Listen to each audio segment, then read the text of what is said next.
Before we get started with today's video, I'm just going to say up top that this channel is a pro-reproductive health channel.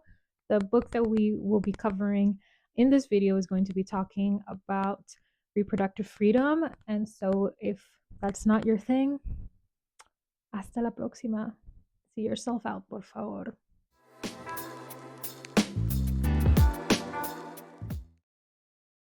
And of course, you can read our full review on xolobooks.com. But overall, this book was phenomenal. I thoroughly enjoyed it. See, Shefali Luthra is a reporter for the 19th News. And I will always say this, that I think journalists who publish nonfiction books have the most outstanding writing and are the nonfiction books that I can read start to finish without having to set it down for some time first, which comes in handy because the topic of this book is heavy. And before she dives into showing us what America looks like post-Roe, she provides historical context. Like, ¿cómo carajo did we get here? She brings us all the way back well before even Roe v. Wade, which I think is important because I learned a lot about that history that I didn't know myself. After she breaks down the history, she goes into the personal interviews of both patients and healthcare workers alike who have had to navigate the new rules and regulations in their respective states.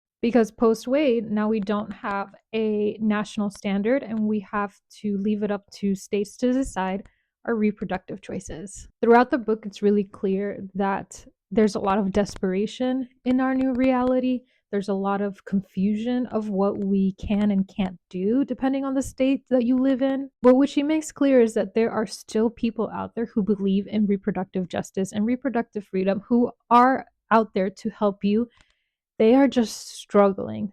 They are struggling to stay afloat. They are struggling to stay funded. Now, a couple of the things that the book taught me were I wasn't aware that Medicaid doesn't cover any kind of abortion services. I also wasn't aware that there are these sketchy clinics that pretend to be reproductive healthcare centers like a Planned Parenthood, when in reality, they are trying to trick people and bring them in so that they can convince them not to seek any abortions or any other reproductive services, which sounds just so dystopian and disgusting and gross. I also learned how crucial abortion funds are. There are abortion funds both nationally and statewide that provide a lot of assistance to anyone in need of abortion, and they can cover some expenses related to seeking that healthcare. For instance, they might be able to help you cover childcare costs or transportation costs. If you enjoyed Undue Burden, you will absolutely love Unbecoming by Seema Yasmin.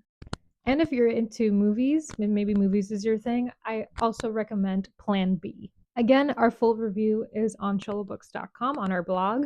But don't forget to subscribe to this channel or follow us on socials or subscribe to our Patreon where you get advanced access to all of our reviews. See you next time.